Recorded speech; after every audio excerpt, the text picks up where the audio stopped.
Good evening and a very warm welcome to all our sangha, our community. It feels so wonderful to see so many familiar faces, and I have to share a secret that last week, after many of you had left, some of us stayed on and had a wonderful half an hour of chatting and getting to know each other. So you're very, very welcome to join us. And one of the stars of that evening was Pasangla, who I see. And anyway, that's small talk for later. But you find me here again at the nudging and urging of my friend Norzin, who is impossible to resist. Uh, it really is. This is yesterday was the anniversary of His Holiness receiving the Nobel Peace Prize on the 10th of December in Oslo in 1989.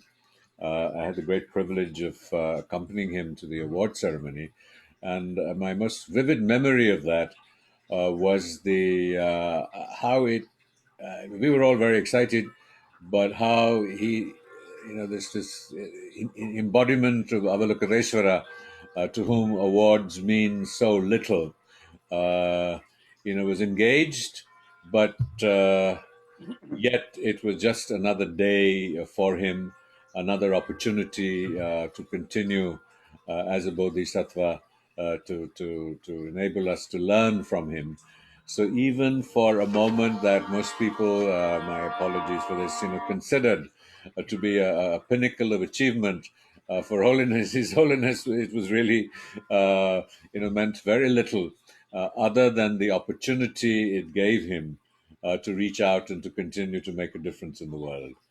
And so each year, I think we celebrate him and we celebrate the event, which for him was, just something else, one more moment in his life. And so we requested Lakdor to say a brief prayer in Tibetan. And in case an English translation doesn't pop up on the screen, I will sort of just read it out so that we have a sense of what we're saying. So if I may request Lakdor, and if the prayer can come up so that we can try and, in our poor, non-existent Tibetan, try and repeat that and follow him. So, Norzin and Lakdor.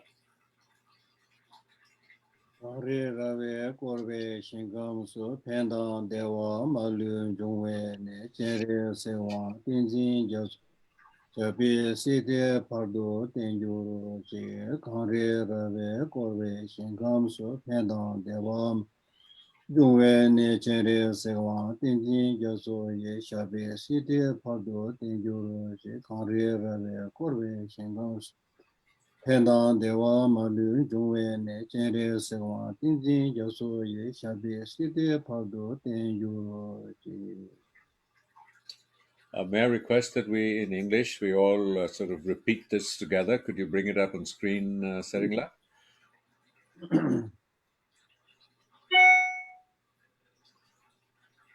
Yeah, could you bring that prayer up on the screen again so we can all recite it in English?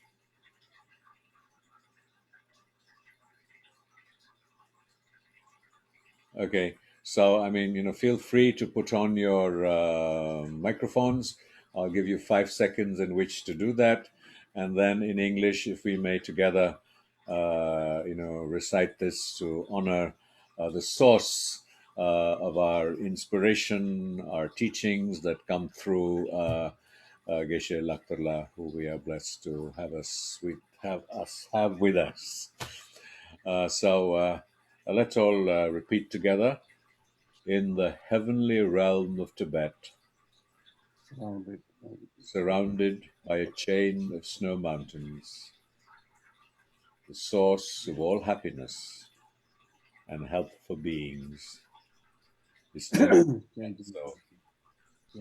Chendraji in person. May his life be pure for hundreds of years. Hundreds of kalpas, and may we stay blessed by his blessing. Thank you. Lakdor, over to you.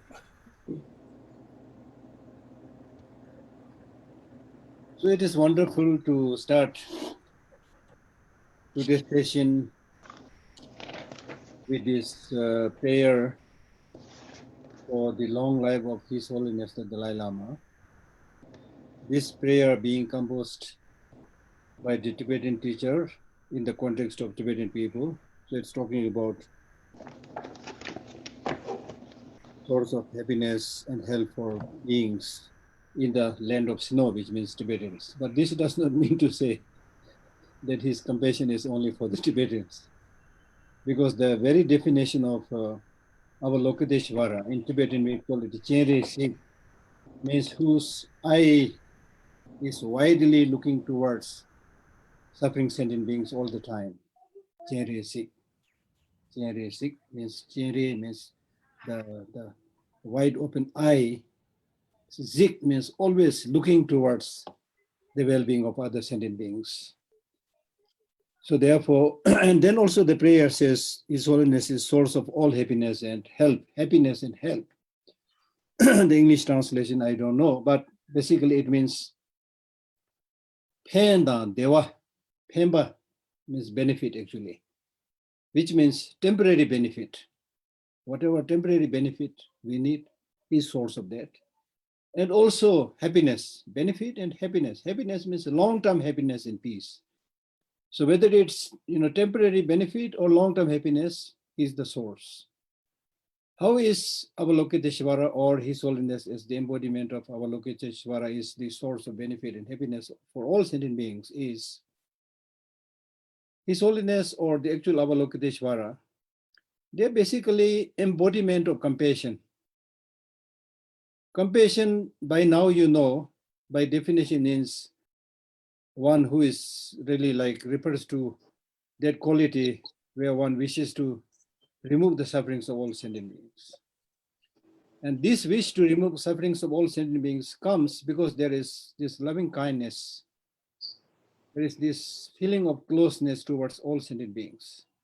When you have this genuine feeling of closeness towards all sentient beings, just like you have to your brother, sister, or whoever is close to your heart, then naturally you will show your concern when they are suffering, when they are having problems. So that comes automatically. So that's why the other day I was saying that whether it's development of loving kindness or compassion, if we're able to develop one of this quality, in a more kind of refined way, proper way, then naturally our feeling towards other people will automatically change. Other sentient beings will automatically change. And this change is possible from the fact that we all want happiness, do not want suffering. And much of the sufferings that we encounter are not because we want it, but because of our ignorance, just like small kid making mistakes by not knowing. So we are not better than those small innocent kids. So sentient beings are in that sense innocent. Nobody wants suffering, but lack of knowledge and lack of understanding, we go for short-term pleasure, then the long-term happiness, and then we stuck with all the problems.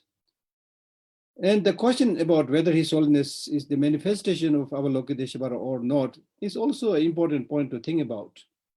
Because those people who do not have much faith or who do not have much understanding, they might think that, oh, this is again another man-made thing, that he looks like another human being, not so different, right? We think like that, unfortunately.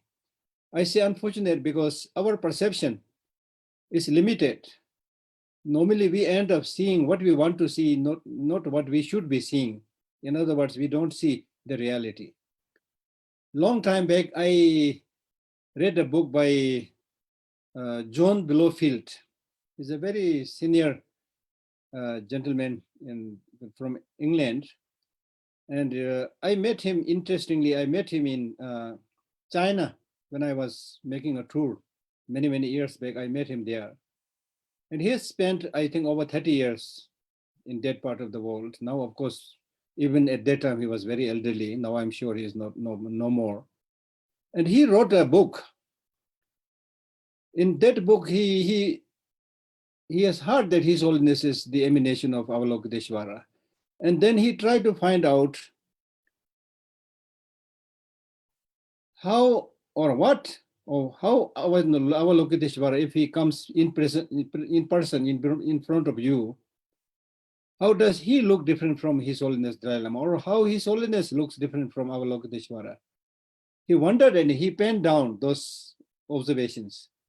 And then he concluded by saying, the only difference I could imagine between His Holiness the Dalai Lama and actual Avalokiteshvara, he says probably that Avalokiteshvara in person may have a big halo around his head. Probably that may be the only difference. Otherwise, in terms of compassion, serving other sentient beings, he sees no difference. So that's one point I really want to tell you. It's very important. And then, Rajiv, you'll recall that this John Blowfield was the one who wrote this small text in which he requested His Holiness to write a book for those who are not tantric initiates, but who also wants to do some meditation. And then later on, Rajiv, you took the responsibility of requesting His Holiness to give an elaborate teaching on this. And then we had this book, Cultivating Daily Meditation. So that is the story. Which you published, the library published Yes, that. we published, but you walked, you did all the work. So there's a very interesting story. There's one thing that I wanted to tell. Then second thing I want to tell you, which is actually a good news, is that recently we published few books by His Holiness's secretary, Tibetan secretary, Lobsang Jimbala. He penned down many, many unique things that he observed when he was working as his secretary. So we published recently 2 books. And both of these books contains many small topics, and which are not ordinary, but very kind of superhuman kind of things that His Holiness did and which he observed. He has written that down. So just 2 days back, I wrote him a letter saying that, would you give us the permission to get it translated into Hindi and English? And he said, of course, this is wonderful if you're able to do it. But then problem is not easy to find somebody who can translate it in English and especially in Hindi. So if you find somebody who is willing to do, has the capacity to do, we'll be happy to collaborate with that. Otherwise, we'll have to attempt or find somebody from the library itself to do that job. So my main point is, so there in that book, he mentions all those unique, almost like superhuman instances, clearly showing that he is not an ordinary human being. Like, for example, his capacity to recall somebody he met 30 years back when he was escaping from Tibet. On the border, there was a soldier who was, His Holiness was very tired, and he assisted His Holiness to walk. And then after 30 years, when he visited that area again, among the crowd, he immediately recognized, are you that person who helped me 30 years back when I came from Tibet? I mean, instances like that. Then there are other occasions where His Holiness clearly says, accepts that he is Avalokiteshvara. Normally, of course, he doesn't do that. But in special, in front of special teachers and special, sometimes he, in a joking way, he says, you're sitting in front of Avalokiteshvara or things like that, you see. So there are many reasons. So that may be quite interesting for all of us to read, because unless we, ordinary human beings, unless you see some of these so-called miracles, which is actually, there's nothing called miracle, you do something which we can't do, it's miracle. But we're fond of listening to miracles and believing to that rather than doing an in-depth study on, Shunyata and things like that. So I think that will be very, very useful for people to develop stronger faith. So that's again a good news. So I wanted to, inform that. Okay, for Nonjin and Sering Namgyel, it's already in Tibetan. You have to read it, and there are many others who may be listening. You can read it in Tibetan. So that's number 1. Number 2, as Rajiv asked me to give a little introduction about this text for those who will join later on. One thing that I want to tell you is most of this Buddhist texts, they basically carry few essential messages. And the most important message is how to develop bodhicitta and how to develop wisdom understanding emptiness, which we normally call as conventional bodhicitta and ultimate bodhicitta. So there is the essence. Most of the texts, if you read, because these are really like the two wings of the bird, by which you can soar to the state of enlightenment, fly to the state of enlightenment. So as a kind of contributing factor, there are many things like development of loving kindness, compassion, practice of the 6 or 10 perfections, and 100,000 things you need to do. But the focus is to develop that, highly developed loving kindness, compassion, bodhicitta, and then with that realization of the way things are, so that you are able to see the connection between all sentient beings, so that you are able to see the connection that you have with the environment and things like that. And once you are able to develop that precise insight into the way things exist, then you don't see any room for unnecessary division in the name of men and women, this caste, that caste, this society, that society, all this stupid, divisions that we are making. Divisions are made by small-minded people, you see. So once you see, for example, it's not only like in the Buddhist teaching, but people, the people who travel into the space. I was reading that story, the higher and higher you fly, the less and the less you see the boundary and territory, the man-made territory and boundary. And then once you fly very high, you see there's just small earth, one small entity. There's no division, no boundary, nothing. And many of this space, people who travel to this space, they came back completely transformed and changed. And they're able to see how stupid we are making all these divisions and especially fighting and killing each other. See no meaning there. So these Buddhas and Bodhisattvas, these enlightened beings are like that. They have, penetrated into the depth or the, of those ultimate reality. Once you see the ultimate reality, there's no room for division. The sameness, how people in the conventional state are struggling because of not knowing the reality, and how you can get liberated by seeing the reality. And that's why occasionally His Holiness the Dalai Lama talks about especially the man-made sufferings as unnecessary suffering. Unnecessary suffering. Some of the sufferings created through flood and famine and tsunami and things like that are to some extent understandable. That also has karmic connection, but on an ordinary parlance, that's understandable. But more than this natural calamities, how many man-made problems are there? Much of the problem that we are experiencing today is due to man-made problems, out of ignorance, egotism, right? Small-mindedness, things like that. So with this kind of teaching and talk and listening to the wisdom coming from all sources, what we should really, hope and expect is transform and change our attitude so that we can build a better planet, better earth, where everybody can live happily. And that is possible, not impossible. Possible in the sense that there cannot be like a push button enlightenment in one day, of course.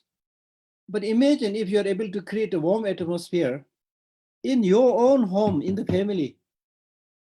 You can already have a taste of nirvana there in your home. If everybody's smiling and enjoying the food together, helping each other, not fighting, not criticizing each other. Imagine. So from there, then the ripple effect will be there. The circle can go wider and wider. And that is the only choice.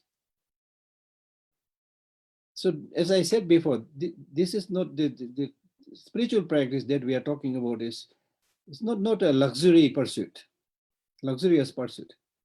It is a basic necessity without which we cannot have happiness and live happily. And especially given the extent of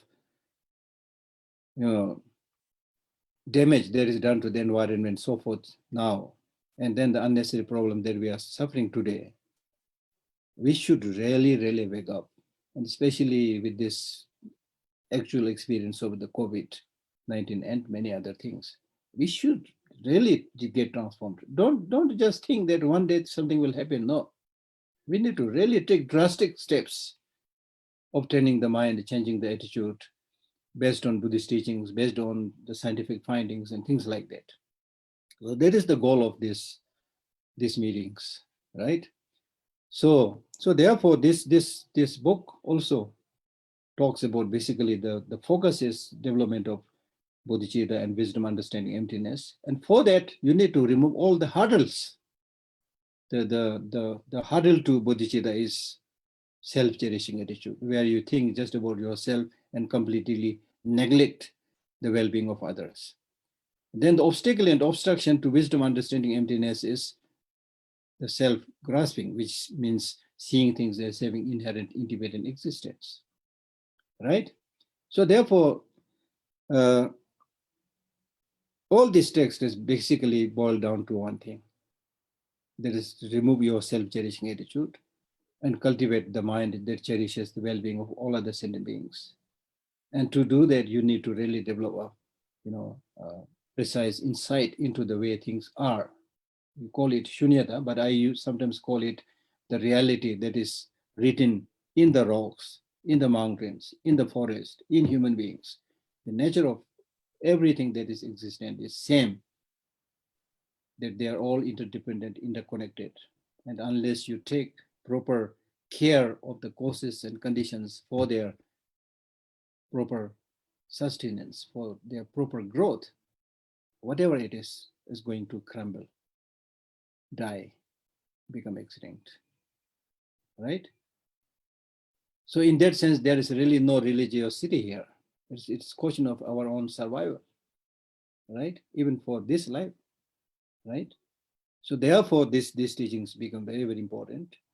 And therefore the name, the gem, precious gem, wish fulfilling gem is very, very befitting, very, very befitting.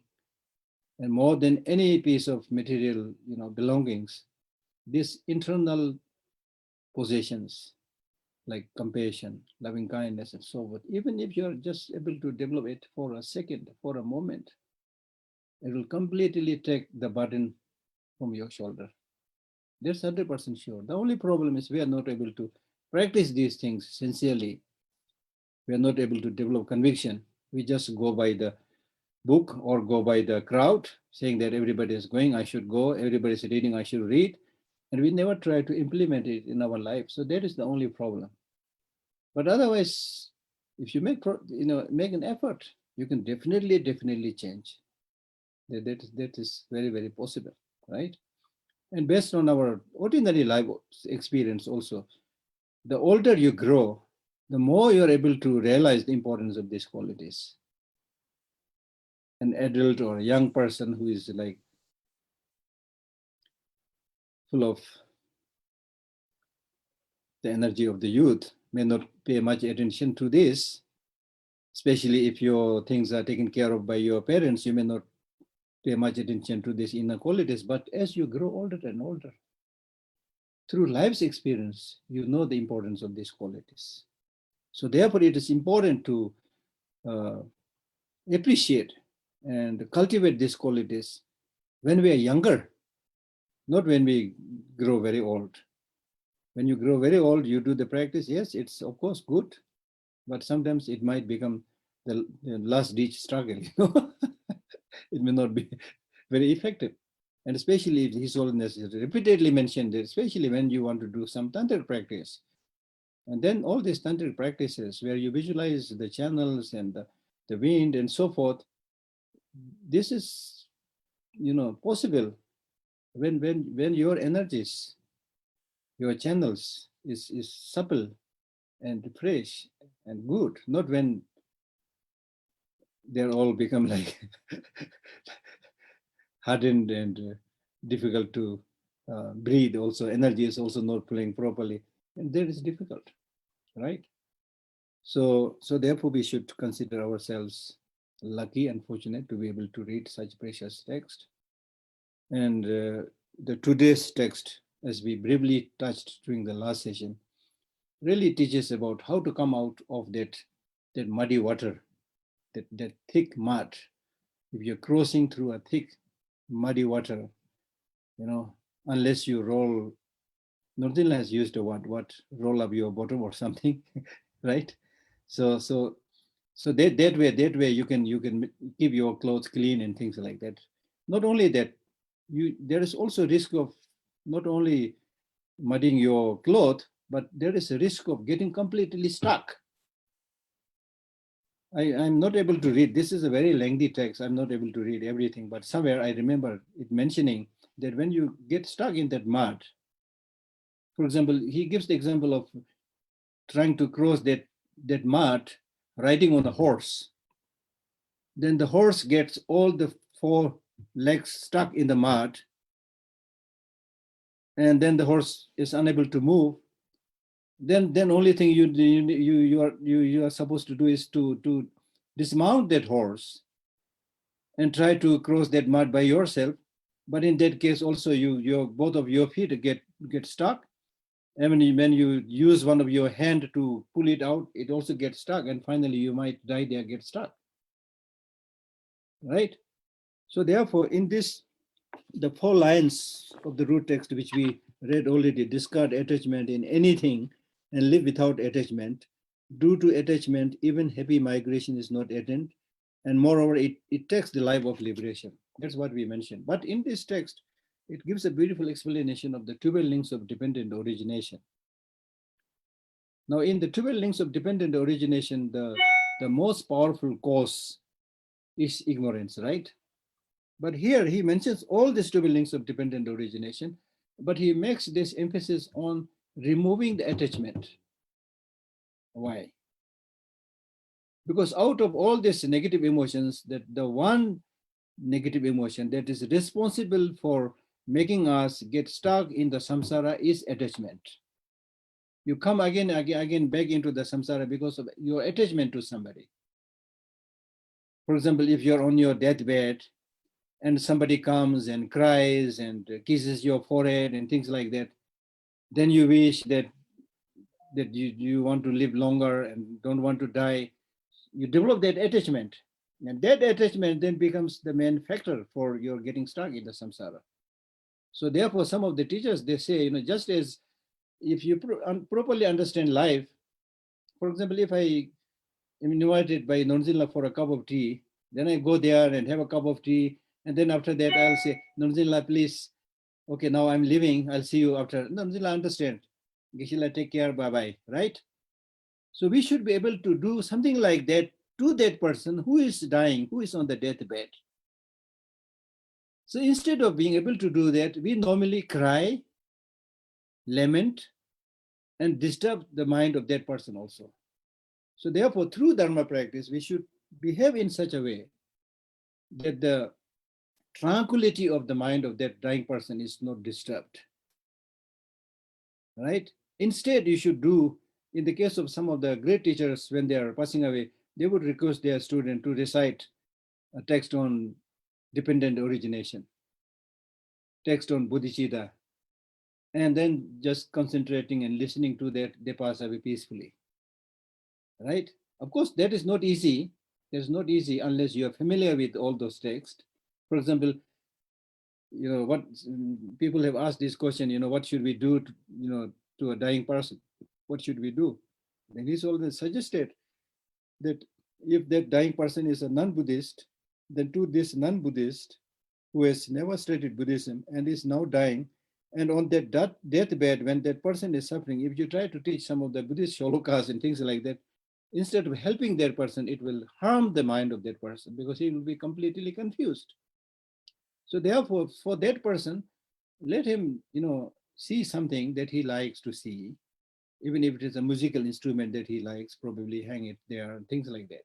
So create an environment which brings calmness and peace in the mind of that person. So there are different strategies, right? So those of you, the only thing that I want to say here is this 12 links of dependent origination is very, very deep and very, very profound. And it talks about how we get stuck in the samsara, cycle of existence, the 12 links, 12 cycles of dependent origination, right? So prior to explaining this, we need to have an understanding of the meaning of dependent origination in general. Now, when we say dependent origination, it should be understood at least in two levels. Dependent origination in the case of those permanent phenomena, and dependent origination in the case of those that are impermanent, right? So in the case of the permanent phenomena, like Shunyata itself, they are called, permanent because they are not dependent on a particular cause and condition. And now these are not so easy to understand, okay? But at least this is what is said in the text. So, although a permanent phenomena like nirvana or, shunyata and things like that, they are not dependent on cause and condition, but still they are called dependently originated phenomena, because they are also dependent on designation, name, terms that is being given there, labels that is being given there. So from that point of view. So on a wider perspective, when we talk about dependent origination, it should be understood in terms of everything, the conditioned, unconditioned, permanent, impermanent, as being designated. There's nothing whatsoever which is existent and which is not designated, right? So understand in that way. Now, precisely in the case of the conditioned phenomena or impermanent phenomena, dependent origination primarily means, although that connotation of being designated is also there, but it is primarily understood in terms of dependent on causes and conditions. Now, what affects our life is not so much about this dependent origination in the context of permanent phenomena, but impermanent phenomena. It's this impermanent phenomena with which we have to, interact. So therefore, we talk about the 12 links of dependent origination, right? So therefore, within this, especially now with the dependent origination, there are the afflictive class or the pure class or impure class. The pure class means how you can, by stopping ignorance, how can you stop action and things like that. The impure class means how ignorance produces the action, and then how the action leaves an imprint on the consciousness, things like that. So both this pure class and impure class must be understood. I'm just giving you a small introduction. I myself, I don't claim that I know the depth. So but I see the importance of understanding this very, very properly. And you need to really, really like bother your dear head to understand this properly. You need to spend time. And for a long time, I've really been thinking about all the studies. One thing that we should really do is how to fight with these negative emotions. Now, in order to fight with negative emotions, you need to know precisely the nature of these negative emotions, the features of these negative emotions, the opportunistic attitude of these negative emotions, the harm that is being done by these negative emotions, and how these negative emotions are your sworn enemy. Once you're able to precisely understand the destructiveness, the enemy nature of the negative emotions, then you will develop this willingness to not to surrender yourself to the dictates of the negative emotions, and at least give a fight. And not to run away from the battlefield before giving a fight. So that kind of understanding will come.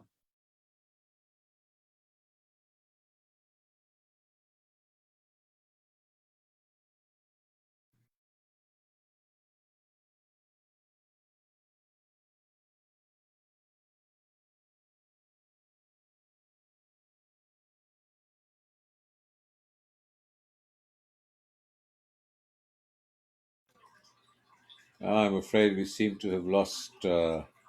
We'll give him a few moments. Norjin, may I request you to give him a call and to see if it's been a loss of power.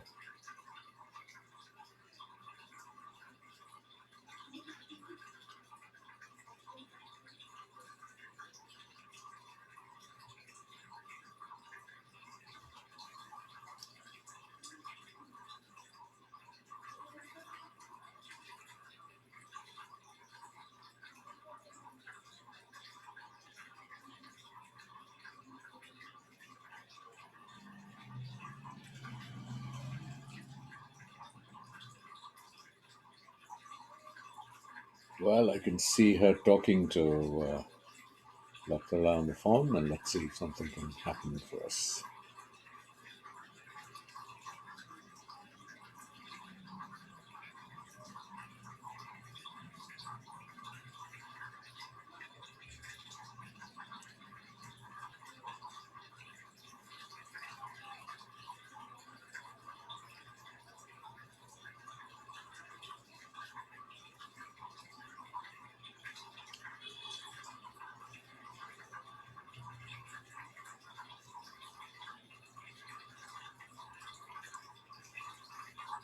Hi, everyone. So sorry, Geshe lost his connection. He said he'll try to rejoin, but if he fails in the next 5 minutes, then we will resume with our Sangha meeting for those of us who can stay behind and do a little interaction. If that's okay. Okay. Yeah.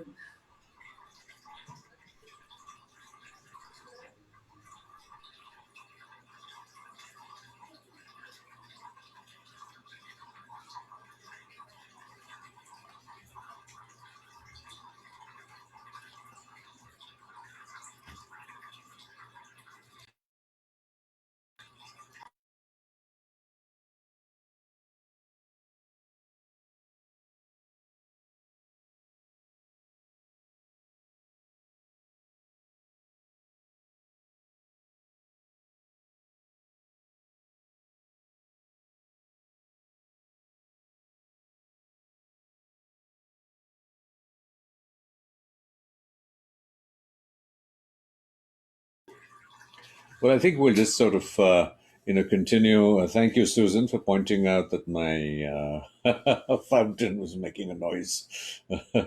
uh, I'm not sure how we should, go about this. But if anybody had any, thoughts, we're all fellow practitioners and fellow travelers on the path.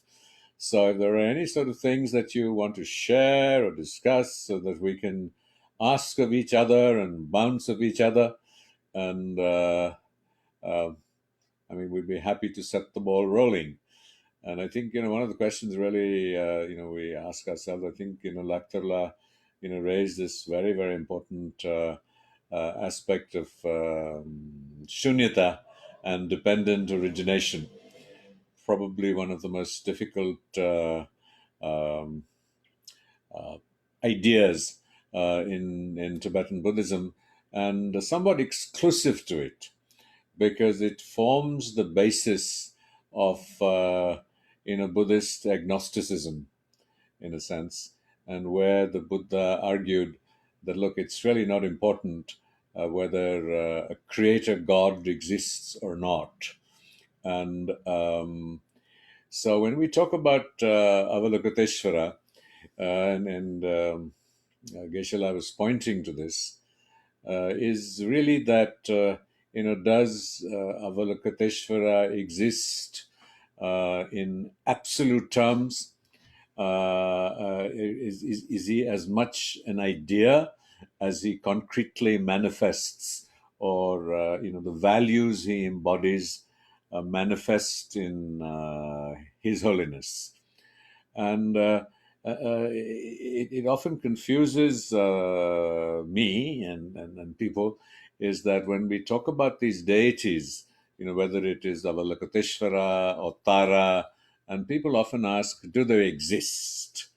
And recently, somebody I know well was is suffering from cancer, and I felt I wanted to do a practice to help her heal. And there's a wonderful book that Lama Zopa Rinpoche has done, called Ultimate Healing, about working with the medicine Buddha, the Menla, the Buddha of healing. And I have a traditional practice of many years. And so I felt, shall I switch to a practice of Menla? And then it occurred to me that, maybe the deity that I normally practice and worship, which is Hayagriva, would be upset because I'd now switched my loyalties from one deity to the next. So my teacher, Lakdar is one of them, reminded me that the deity doesn't have an absolute independent existence. And so really that, what as a Buddhist practitioner does is that he, in his mind's eye, in his emotional presence, he generates. And so we have a practice in Tibetan Buddhism called generation stage. So he then generates the deity from literally nothingness, and then worships and supplicates to the deity. And then when the practice is over, the deity dissolves again into Shunya. And so when we talk about Avalokiteshvara, and I have to say that part of my practice is to visualize my teacher, His Holiness, as Avalokiteshvara. And he's real for me in the form, the human form of His Holiness the Dalai Lama. Now, His Holiness the Dalai Lama is in human form, and he has promised us that he will be around, till he's 113. And so many followers and many of those of us who sort of, how to put it, learn so much from His Holiness, and particularly amongst Tibetans, they've evolved these long life prayers because it is so rare in human history to be in the presence or to be born at the same time as when a deity manifests in human form. And so the human form then demonstrates the aspiration that those qualities are achievable. And that is a huge inspiration and motivation. And that is really what we get from His Holiness above all. The confidence that our aspirations in worshipping the deity, not just Avalokiteshvara and other deities, is possible, because here's someone who manifests it.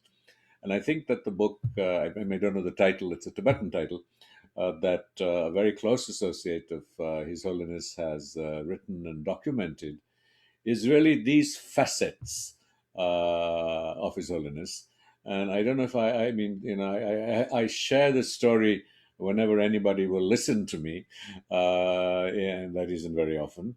And so, forgive me for sort of, grabbing the spotlight, to share this perspective with you. But His Holiness, when he got the Nobel Peace Prize, and he used part of the money to set up our foundation, and part of the money he gave to Baba Amte. And Baba Amte, he considered as an embodiment of compassion.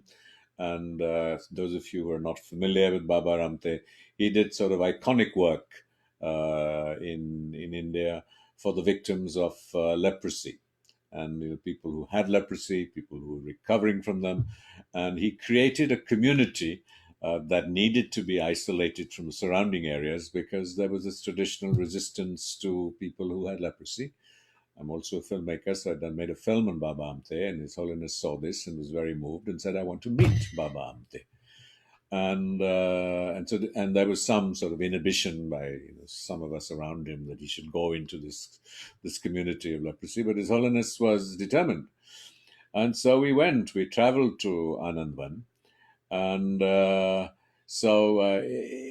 was a very transforming experience to see how people who had been victims of leprosy and were shunned and still had sort of gnarled fingers, and their bodies was distorted, and the self-confidence which they carried themselves, and were inspired by Baba Amte's compassion, that you didn't feel any sort of sense of protecting oneself from people who had leprosy or who were recovering from leprosy.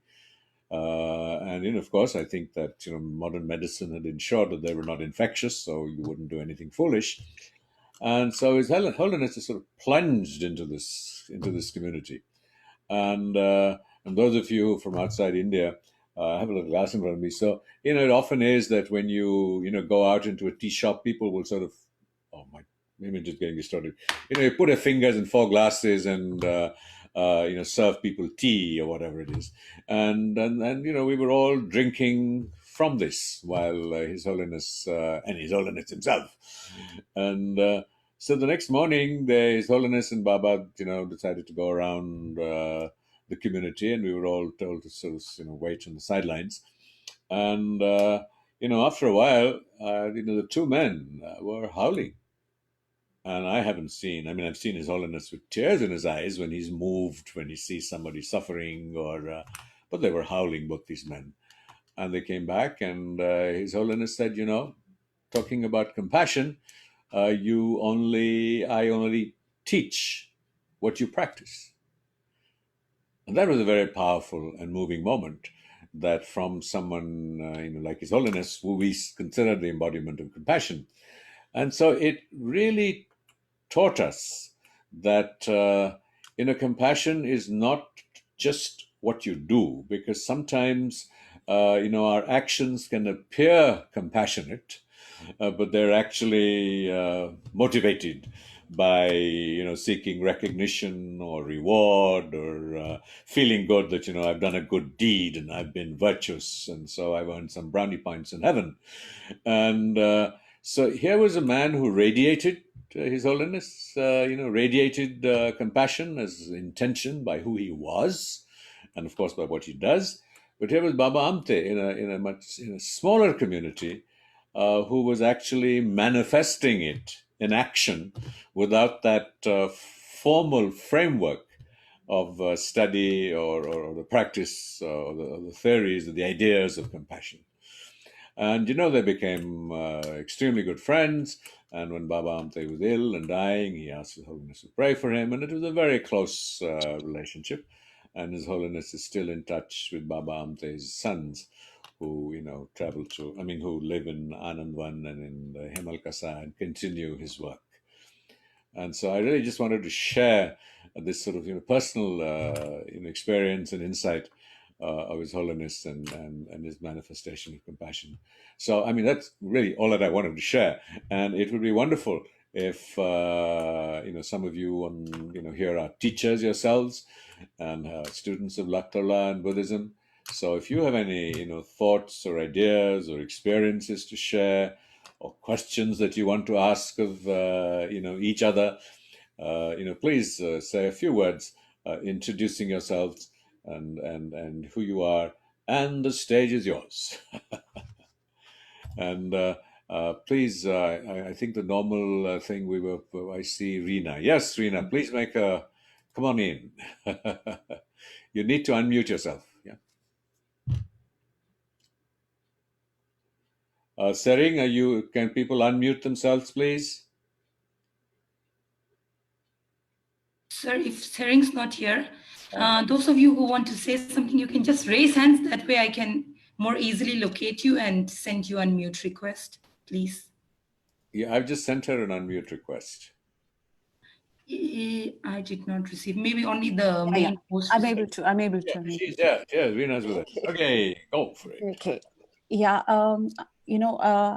I feel a little hesitant asking the question, because I'm new to this, and I'm sure this has been discussed and answered, or understood by all of you, but I'll ask nevertheless, which is that you spoke about Shunyata, and so when you say the deity dissolves into Shunyata, and when I pray again, is it the same deity which gets regenerated, or is it with a different energy? And then that is part one of the question. And the second is that then Shunyata for me is actually then everything. It's like, it's not like of no value. It's not zero. It's really everything then. It's something which is, I don't know. I can't even articulate my question yet, but these were the two ones. Well, I think that this is a question we should ask Laktorla. It's extremely complex and difficult. And if there is anybody who sort of feels they want to share an insight on this, please raise your hand. Yeah, Roy just had his hand raised, but I couldn't look. Okay, great. I've sent you the request. Elroy. Yeah, I just want to add actually on Shunyata, it's, I mean, from the theory of the Big Bang, we have actually like a voidness or an emptiness or something like that, and then from that explodes into everything that you see and the planets, and yeah, that's what I wanted to add. Well, I'm going to just share something and say that I'm not at all sure that I am right and that I have got it, and I think that this is a question that we will pass on to Lakdor. But just a few sort of thoughts on this, and basically that the challenge in the tradition is that historically there was a juxtaposition of method and wisdom. So we are really talking about non-conceptual insights and experiences, which we are trying to verbalize. And so, I mean, I often say, look, I mean, if I can't tell you what coffee tastes like unless you've tasted coffee, it's very difficult to share. And I certainly haven't experienced shunya. I've read around it, and I will share a little bit of what one can read about shunya. It's extremely complex, but one thing it is not emptiness in the sense of the absence of whatever. And the challenge that the spiritual tradition and certainly Buddhism has faced, because it's the most recent exposure to English and the English vocabulary, has been that in the early 70s, when His Holiness started teaching, a lot of people and Westerners came in and gave sort of English phrases which are not entirely accurate, even accurate approximations of what the word really means. So, for example, we now know that dukkha in Pali is not suffering. It is more translates as dissatisfaction. And so the Four Noble Truths have now become truths about suffering, the causes of suffering, and these the exit of suffering. Because His Holiness would argue that dissatisfaction and suffering are part of the human condition, but we can change our relationship to it, and then not experience the suffering of suffering. And similarly in Shunya and if I can read your name right, Elroy mentioned the Big Bang, and of course that the question arises: what happened before the Big Bang? And Lakdor was talking about causes and conditions. So the essence of Buddhism is causality, that everything has a cause, and then that leads to something. But then someone turns around and said, "What is the primary cause? I mean, when was the first cause? How did that happen?" And the only reason I've been able to understand it imperfectly, and which is why Lakdor will have to elaborate on this, is that it sometimes happens that when you're trying to sort of think of infinity, and basic maths, and you say 10 divided by 3, it's 3.3333. It goes on infinitely. And because we can't grasp where and how it might end, we just stop at point 1 or point 2. And the same thing happens with, the science's whole thing about the Big Bang. I mean, we know there is a Big Bang, but does Big Bang, what is the cause of the Big Bang? And then what is the cause of that? You can go on infinitely. And so where does Shunya come into it? So Shunya has been, commonly translated as the emptiness of inherent existence.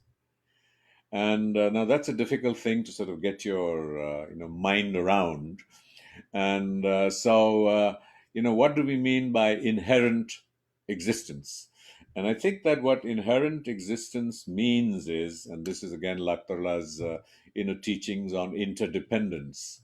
So if we look at, I mean, these are all sort of very rough analogies. So if you look at a cube of ice, it is ice because it is dependent on certain causes and conditions. You need a certain temperature, and you have water, and so it becomes ice. And when those causes and conditions change, it is no longer ice. And so when we say emptiness of inherent existence, that I exist now because there are certain causes and conditions, which started from the union of sperm and egg. And then the food I ate and the things that I did have been the causes and conditions of my existence, physical existence, and including my mind and my consciousness. And a time will come when this physical form that supposedly me, which is constantly changing, will lead to a situation where I cease to exist in this form and manner.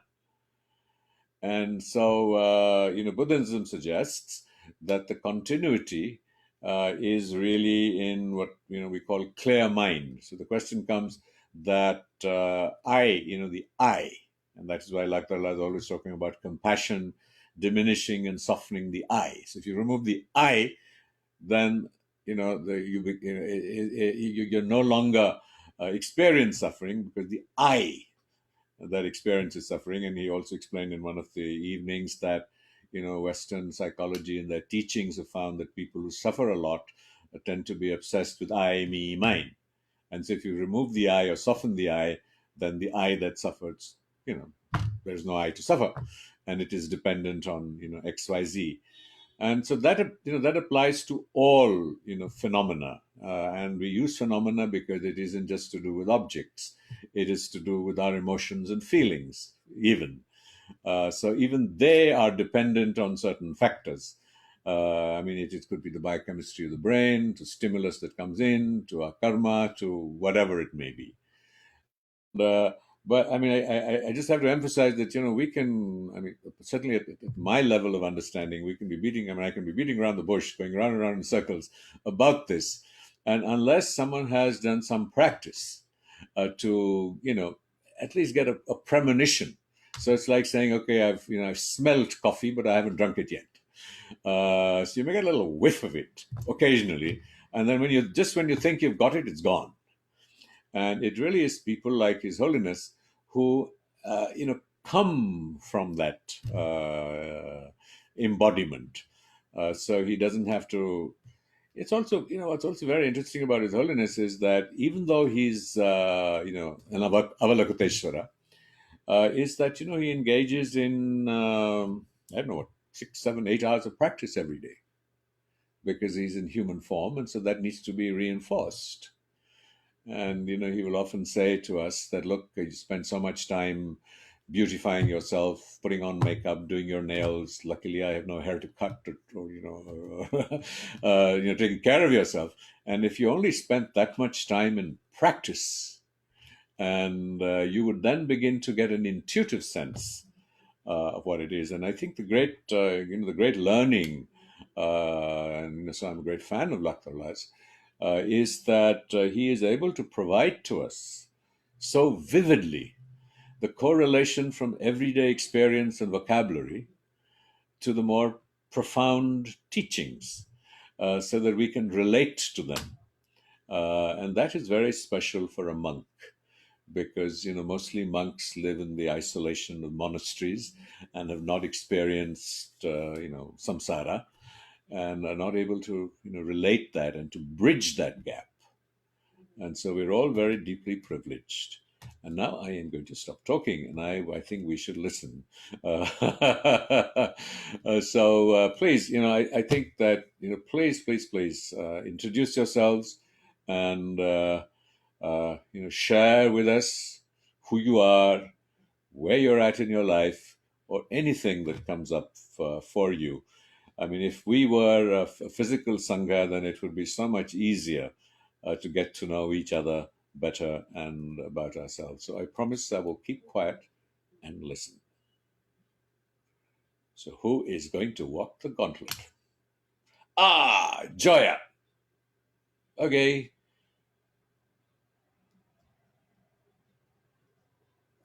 Okay, yeah. Joya, you're unmuted, but we can't hear you.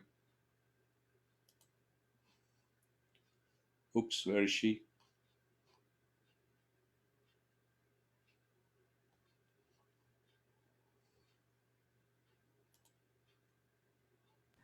Hi, Joya. Can you hear us? Yep, I sent her the request, I think. Yeah, she's unmuted. Hi, Joya. Or maybe someone else can fill this silence.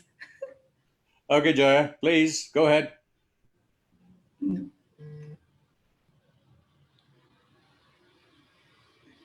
She's unmuted, but Yeah, she's muted.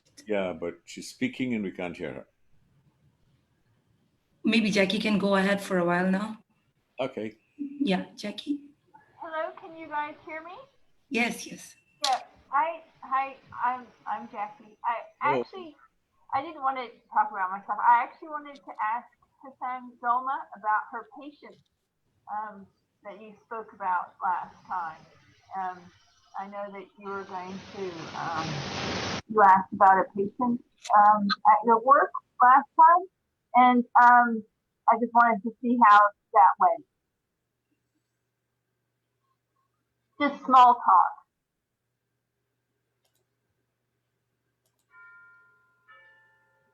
Well, instead I can just open up I had a question when he was answering Dolma's question, and Geshe was comparing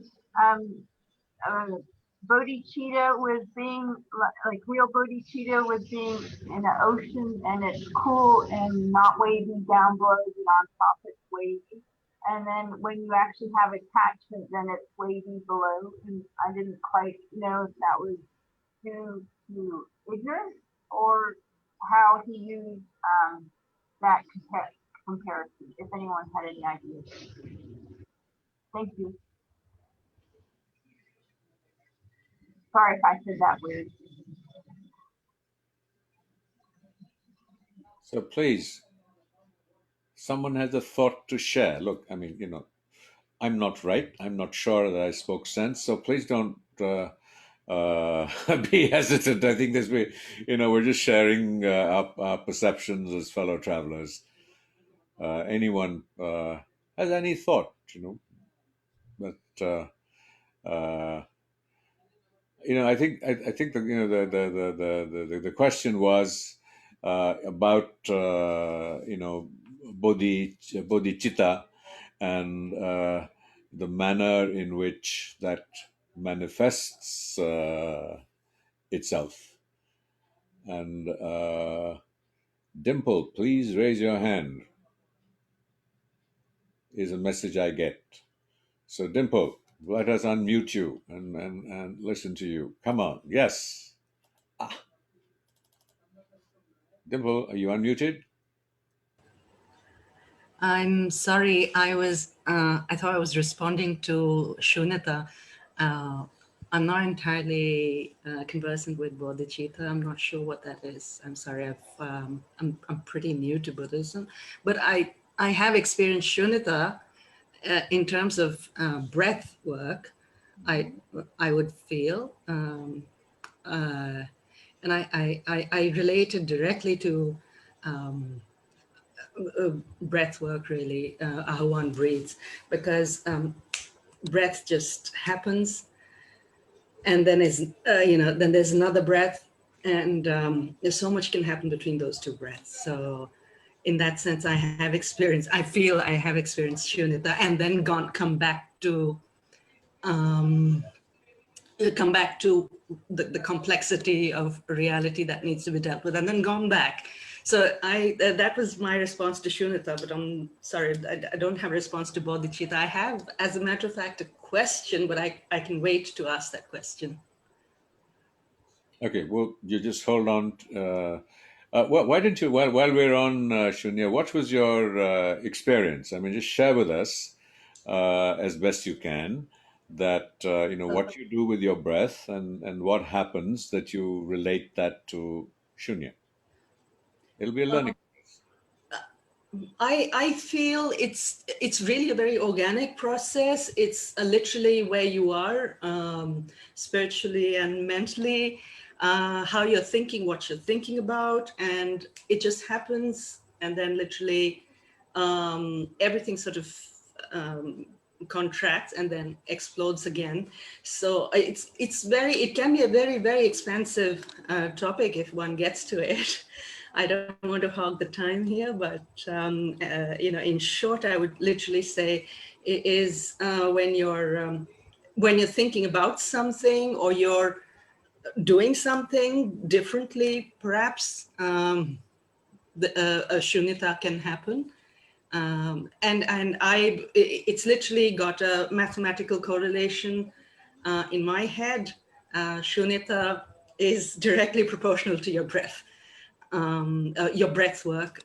So I can literally only say so much. It can be a huge topic, and at the same time, it really boils down to this one little thing for me. So. And of course, in terms of semantics and all of the language that one wants to give it, certainly it can be expressed in so many ways in so many languages. But at the bottom of it all, I feel it just literally boils down to this one little equation for me. I think in terms of mathematical equations, it's a habit. So. Yeah, that's all I have to say. So what is that expression that comes up for you? Like I just said, it's Shunyata is directly proportional to your breath work, which happens organically, literally depending on where you are in your spiritual work or whatever. I don't have a definition for spiritual work. Everybody is on a different path, but I do believe that there is a certain level of wisdom that you get to after wherever you've come from, that that you can respond to certain situations in certain ways in which you can experience that shunyata, no matter where you come from, which context, which culture. The challenge is that since it's a non-conceptual experience, to know that what we're experiencing is shunya, and are we giving it the same label?